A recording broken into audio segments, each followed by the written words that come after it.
Hello guys, welcome to our channel Vaiganidhi vlogs. അപ്പോൾ നമ്മളിന്ന് പുതിയൊരു വീഡിയോ ആയിട്ട് വന്നിരിക്കുകയാണ് കേട്ടോ. കുറച്ചിടെയായിട്ട് നമ്മൾ വീഡിയോ ഉണ്ടൊന്നും വരാറില്ല, കാരണം ടൈം കിട്ടാത്തതുകൊണ്ടാണ് കേട്ടോ വരാത്തത്.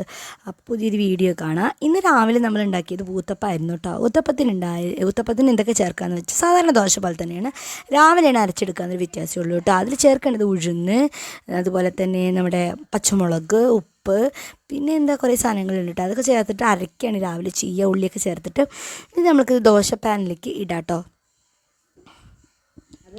ഇതാണ് ഊത്തപ്പം. ഇങ്ങനെ വെളിച്ചെണ്ണയിലാണ് നമ്മൾ ഊത്തപ്പം ഉണ്ടാക്കുന്നത് കേട്ടോ. അപ്പോൾ അത് ഉണ്ടാക്കിയ ശേഷം ഞാൻ കാണിച്ചു തരാം. ഇന്ന് രാവിലത്തെ നമ്മുടെ ഫുഡ് എന്ന് പറയുന്നത്, രാവിലത്തെ ഫുഡ് ഊത്തപ്പമാണ്. ചായയൊക്കെ കുടിഞ്ഞ് വിശ്രമം കഴിഞ്ഞിട്ട് അച്ഛൻ നേരെ മുരിങ്ങയുടെ കൊമ്പ് വെട്ടാൻ പോയിട്ടോ. മുരിങ്ങയുടെ കൊമ്പൊക്കെ അച്ഛൻ വെട്ടി ഇറക്കി, കുറച്ച് നീളം വെച്ചിട്ടുണ്ടായിരുന്നു. അപ്പോൾ അതൊക്കെ വെട്ടി ഇറക്കി കേട്ടോ. അപ്പോൾ കുറച്ച് പേരൊക്കെ മുരിങ്ങ ഇല എടുക്കാൻ വേണ്ടിയിട്ട് വന്നിട്ടുണ്ടായിരുന്നു.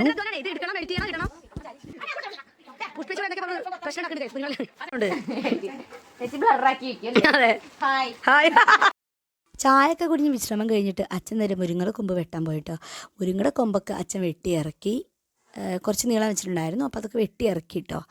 അപ്പോൾ കുറച്ച് പേരൊക്കെ മുരിങ്ങ ഇല എടുക്കാൻ വേണ്ടിയിട്ട് വന്നിട്ടുണ്ടായിരുന്നു.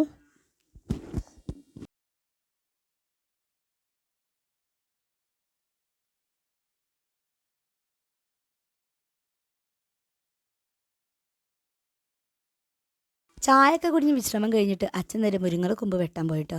മുരിങ്ങയുടെ കൊമ്പൊക്കെ അച്ഛൻ വെട്ടി ഇറക്കി, കുറച്ച് നീളം വെച്ചിട്ടുണ്ടായിരുന്നു. അപ്പോൾ അതൊക്കെ വെട്ടി ഇറക്കി കേട്ടോ. അപ്പോൾ കുറച്ച് പേരൊക്കെ മുരിങ്ങ ഇല എടുക്കാൻ വേണ്ടിയിട്ട് വന്നിട്ടുണ്ടായിരുന്നു. അങ്ങനെ നമ്മൾ മുരിങ്ങയുടെ ഇലയും ഇത് കാര്യങ്ങളൊക്കെ ഓരോരുത്തർ കൊണ്ടുപോയിട്ടും അങ്ങനെ ഇങ്ങനെ മുരിങ്ങയുടെ ഇല ഒരുവിധമൊക്കെ കഴിഞ്ഞു കേട്ടോ. അങ്ങനെ അതൊക്കെ കഴിഞ്ഞിരിക്കുന്ന ടൈമിലാണ് നമ്മുടെ ബിനീഷ് നമ്മുടെ തെങ്ങിൻ്റെ മുകളിൽ കയറിയിട്ട് തേങ്ങ ഇടാനായിട്ട് കയറിയത്. തേങ്ങ ഇട്ടുകൊണ്ടിരുന്നു. ആച്ചി അപ്പോൾ അതിൻ്റെ മുമ്പ് കൂടെ അങ്ങോട്ടും ഇങ്ങോട്ടും നടക്കുന്നുണ്ട് കേട്ടോ. ഞാൻ കുറേ നേരം ആച്ചി എന്ന് തന്നെ വിളിക്കുന്നുണ്ട്. പക്ഷെ ആച്ചി തിരിഞ്ഞു നോക്കണ കൂടി ഇല്ല കേട്ടോ. നേരെ അവിടെ പോയി മുരിങ്ങയുടെ ഇടയിൽ ഇരുന്നു. കുറേ നേരം അവൻ നോക്കിയിട്ടോ. അവരെന്താ ചെയ്യണത്, ഏതാ ചെയ്യണമെന്നൊക്കെ നോക്കിയിരിക്കുകയായിരുന്നു കേട്ടോ. അവരാണെങ്കിൽ ബിനീഷാണെങ്കിൽ കോണിയൊക്കെ ഉപയോഗിച്ചിട്ടാണ് മുകളിൽ കയറിയിരിക്കുന്നത്. ഈ തെങ്ങ് അത്ര ഇതില്ലാത്ത തെങ്ങാണ്, നമ്മുടെ 18 പട്ട പോലത്തെ ഉയരം വയ്ക്കാത്ത തെങ്ങാണ്. അങ്ങനെ അവൻ കയറി. അപ്പോൾ കുറേ കൊത്തണോ വേണ്ടെന്ന് ആലോചിച്ച് അവസാനമാകുമ്പോൾ നമ്മളത് കൊത്തിയിട്ടു കേട്ടോ. വിനീഷാണെങ്കിൽ ഇങ്ങനെ അത് വേണോ ഇത് കൊത്തണോ അങ്ങനെ മാറി നോക്കുന്നുണ്ട് കേട്ടോ. അച്ഛനാണെങ്കിൽ സൂര്യൻ്റെ പ്രകാശമാണെങ്കിൽ അവൻ്റെ കണ്ണിലടിച്ചിട്ടാണ് നിൽക്കാൻ വയ്യായിരുന്നു. അച്ഛൻ പിടിച്ചു കൊടുക്കുകയാണ് ചെയ്യുന്നത്. അപ്പോൾ അവിടെ നിന്നിട്ട് ഒന്നും കൊത്താൻ മുകളിലേക്ക് കയറാന്നൊക്കെ പറഞ്ഞാൽ മുകളിലേക്ക് കയറി കൊണ്ടിരിക്കുകയാണ്. ഏറ്റവും മുകളിലേക്ക് കയറി വെക്കിട്ടോ. പക്ഷെ അവിടെ നിന്നിട്ട് അവന് കൊത്താൻ പറ്റണില്ല. അപ്പോൾ വീണ്ടും കീഴ്പ്പെട്ടന്നെ ഇറങ്ങി. അങ്ങനെ നല്ല ബുദ്ധിമുട്ടുണ്ടായിരുന്നു കേട്ടോ. അപ്പോൾ അവൻ ബുദ്ധിമുട്ടിയിട്ടാണ് കൊത്തണത്. സൂര്യപ്രകാശം വരുന്നുണ്ടില്ലേ കണ്ണിലേക്കായിട്ടോ കൃത്യമായിട്ട് തറയ്ക്കണത്. നല്ല ഗൈസ്, നമ്മളപ്പോൾ യാത്ര പോവുകയാണ് കേട്ടോ. വേറെ എവിടേക്കല്ല, തറവാട്ടിലേക്കാണ്. ചെറിയൊരു ഷൂട്ടർ കണ്ട് തറവാട്ട് പോയിട്ട് തന്നെ ഒരുപാട് കാലമായി കേട്ടോ. തറവാട് കണ്ടിട്ട് ഒരുപാട് കാലമായി. മാറ്റങ്ങൾ സംഭവിച്ചിട്ടുണ്ടോ എന്ന് എനിക്ക് പോലും അറിയില്ലാത്ത അവസ്ഥയാണ്. അതെ, ഇപ്പോൾ കാറ്റും ഇതൊക്കെ ആയതുകൊണ്ട് ചൂടും വളരെ കുറവുണ്ട്. ഞങ്ങളിതാ നടന്ന് നീങ്ങിക്കൊണ്ടിരിക്കുകയാണ് കേട്ടോ. ഇനി അവിടെ എത്തിയിട്ട് കാണാം കേട്ടോ. ഹായ്, ഞങ്ങൾ തറവാട്ടിക്ക് അതോ അവളൊക്കെ. അങ്ങനെ നമ്മൾ തറവാടിൻ്റെ അവിടെ എത്തി. ഇതാണ് നമ്മുടെ തറവാടിൻ്റെ ഭാഗം. ഞങ്ങളുടെ തറവാട് എന്ന് പറയുന്നത് ഇതാണ് കേട്ടോ. അത് കാണിക്കാം നമ്മൾ കാണിക്കാം എന്തായാലും. ഇത് കുറച്ച് ചാർജിലുള്ളതുകൊണ്ടാണ്. ഇതാ കാണുന്നതാണ് നമ്മുടെ തറവാട്. ഞങ്ങൾ കുട്ടിക്കാലത്ത് ജനിച്ച് കളിച്ച് വളർന്ന് ഞങ്ങളുടെ തറവാട്. ഇതാണ് കേട്ടോ തറവാട്. ഞങ്ങൾ കളിച്ച് വളർന്ന ഞങ്ങളുടെ തറവാട്. കുഞ്ഞു മാറ്റങ്ങളൊക്കെ സംഭവിച്ചിട്ടുണ്ടെങ്കിലും തറവാട് അതുപോലെ തന്നെ ഉള്ളിലൊക്കെ ചെറിയ മാറ്റങ്ങളാണ് അവർ വരുത്തിയിട്ടുള്ളൂ. വല്യച്ഛനാണ് ഇപ്പോൾ ഇവിടെ താമസിക്കുന്നത്. ഫുള്ള് പൂന്തോട്ടമൊക്കെ ആക്കിയിട്ട് നല്ല ഭംഗിയാക്കിയിട്ടുണ്ട് കേട്ടോ വല്യച്ഛൻ. അപ്പോൾ ഇതാണ് ഞങ്ങളുടെ തറവാടിൻ്റെ പരിസരം. ഞങ്ങൾ മുന്നേയും ഈ സ്റ്റെപ്പ് പടി ഉണ്ടായിരുന്നു കേട്ടോ. ഈ സ്റ്റെപ്പ് പടീൻ്റെ മുകളിൽ ഞങ്ങളിരുന്ന് നോക്കുമായിരുന്നു. അങ്ങനെ ഞാൻ കണ്ടിട്ടുണ്ട്. ഞാനല്ല, ഇവരൊക്കെ കൂടിയിട്ട് കളിക്കുമ്പോഴും അങ്ങനത്തെ കാര്യങ്ങളൊക്കെ ചെയ്യുമ്പോഴും ഇവിടെയാണ് ഇരിക്കുക കേട്ടോ. അങ്ങനത്തെ അടക്കി ഇരുത്തിയിട്ട് നമ്മളിങ്ങനെ തല നോക്കത്തില്ലേ പണ്ട്, അതുപോലെ അവർ ചെയ്യുമായിരുന്നു കേട്ടോ. നല്ല രസമാണ് അവിടെ അങ്ങനെ ഞങ്ങളവിടുന്ന് പോകുന്നവരെ നല്ല ഇതായിരുന്നു. പിന്നെ ഞാൻ നേരെ അകത്തേക്ക് കയറി കേട്ടോ.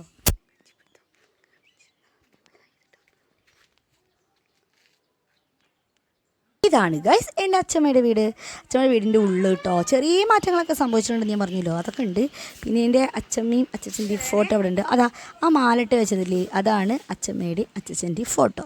ഇത് ശ്രീകുട്ടനാണ്, അവൻ്റെ കല്യാണം കഴിഞ്ഞ ഫോട്ടോ ആണ് കേട്ടോ. പിന്നെ വല്യമ്മയുടെ മകളുടെ കുട്ടിയാണ് അപ്പുറത്തിരിക്കുന്നത്. അവരുടെ ഫാമിലി ഫോട്ടോ ആണ് തൊട്ടടുത്തിരിക്കുന്നത്. അതാണ് കേട്ടോ എല്ലാവരും. അതാ സ്വാമി റൂം, കുഞ്ഞ് സ്വാമി റൂമിൻ്റെ ഇത് മേടിച്ച് വെച്ചിരിക്കുകയാണ്. അങ്ങനെ ഞാൻ അവിടെ നിന്ന് ഇറങ്ങി നേരെ വേമയുടെ വീട്ടിലേക്ക് പോയി. ഇതാണ് ഞങ്ങളുടെ വേമയുടെ വീട്. പാടത്തിൻ്റെ പക്കത്താണ് കേട്ടോ വേമയുടെ വീട്. ചാരും സുന്ദരിയും എല്ലാവരും അവിടെ നിൽക്കുന്നുണ്ടായിരുന്നു.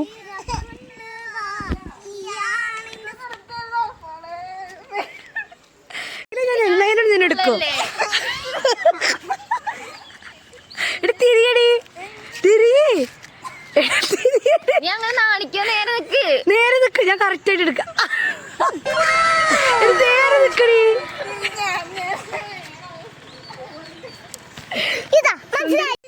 ആ ഓക്കെ ഓക്കെ പാർട്ടായി എടി കാര്യം. ഇപ്പം നല്ല ഭംഗിയൊക്കെ ഉണ്ട്. കഴിഞ്ഞ് വീട്ടിലെത്തിയിട്ട് രണ്ടാമത് ഒരു ഷൂട്ട് കൂടി ഉണ്ടായിരുന്നു കേട്ടോ. നമ്മുടെ വീടിൻ്റെ അടുത്തുള്ള കാടിൻ്റെ അടുത്ത് തന്നെയായിരുന്നു. വേറെ ഒന്നുമില്ല, സീതാരാമം. രാമായണ മാസം ആയിട്ട് കുറേ എടുക്കണം എന്ന് വിചാരിക്കുന്നു. നന്നായിരുന്നു. അപ്പോൾ ഞങ്ങൾ നന്ദുട്ടിയുടെയും വീടിൻ്റെ അടുത്തുള്ള കാട്ടിലേക്കാണ് കേട്ടോ അത് പോയത്. അയ്യോ സീത വരൂ, സീത വരൂ. ആ ആ ആ ആ രാവണ രാജ്യം. അയ്യോ സീത വീടേ. അപ്പോൾ നമ്മുടെ പ്രോഗ്രാമൊക്കെ കഴിഞ്ഞിട്ട് രാമനും സീതയും കൂടിയിട്ട് മടങ്ങി പോവുകയാണ് കേട്ടോ. രാമനും സീത അല്ലേ, സോറി, രാവണനും സീതയും ജോയിൻ്റായി. ഇന്ന് അങ്ങനെ ഫുള്ള് ബിസിയുള്ളൊരു ദിവസമായിരുന്നു. ഫുൾ വീഡിയോ ഉണ്ടായിരുന്നു. ഷോർട്സിലാണ് ഞാൻ ഇതൊക്കെ ഇടാറ് കേട്ടോ. അപ്പോൾ എല്ലാവരും ഷോർട്സ് കയറി കാണണം, വീഡിയോ കാണുന്നവരൊക്കെ. പിന്നെ ഇഷ്ടപ്പെട്ട ലൈക്ക് ചെയ്യണം, ഷെയർ ചെയ്യണം, കമൻറ്റ് ചെയ്യണം. Thank you. സബ്സ്ക്രൈബ് ചെയ്യണേ.